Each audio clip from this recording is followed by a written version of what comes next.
Palakkad പുതുശ്ശേരിയിൽ Carol സംഘത്തിന് നേരെയുള്ള ആക്രമണത്തിൽ പ്രതികരണവുമായി ബിഷപ്പ് മാർ ആൻഡ്രൂസ് താഴത്ത്. കരോൾ എല്ലാവർക്കുമുള്ള സന്തോഷത്തിന്റെ സന്ദേശമാണ്. അതിനെ ശത്രുതാ മനോഭാവത്തോടെ നേരിടുന്നത് ക്രിസ്മസ് സന്ദേശത്തിന് എതിരാണ്. വർഗീയമായി ആരെങ്കിലും ചിന്തിക്കുന്നുണ്ടെങ്കിൽ അവരോട് ക്ഷമിക്കണമേ എന്നാണ് പറയാനുള്ളതെന്നും മാർ ആൻഡ്രൂസ് താഴത്ത് പറഞ്ഞു.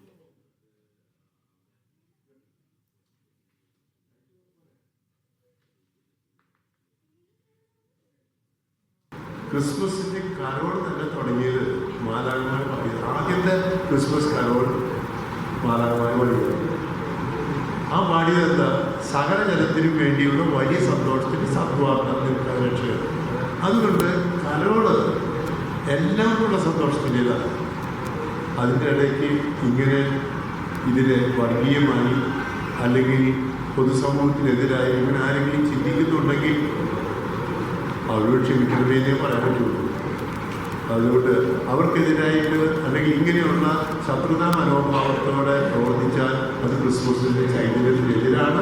അതുകൊണ്ട് ആഹ്വാനം ചെയ്യുന്നത് എല്ലാവർക്കും സന്തോഷമാണ്. അതിങ്ങനെയുള്ള പ്രത്യേകിച്ച് നിഷേധാത്മകമായ രീതിയിൽ ചിന്തിക്കുകയും പ്രവർത്തിക്കുകയും ചെയ്യുന്നവർ ദയവായിട്ട് അതിന് മാറി നിൽക്കാമെന്ന് അഭ്യർത്ഥിക്കാൻ മാത്രം പറ്റുള്ളൂ. അതുകൊണ്ട് അതിനെതിരായിട്ട് ശത്രുതാപരമായ ഒരു പ്രവൃത്തി ഉണ്ടാകാൻ പാടില്ല. അങ്ങനെ ചെയ്യുന്നത് ക്രിസ്മസ് ചൈതന്യത്തിനെതിരാണ്.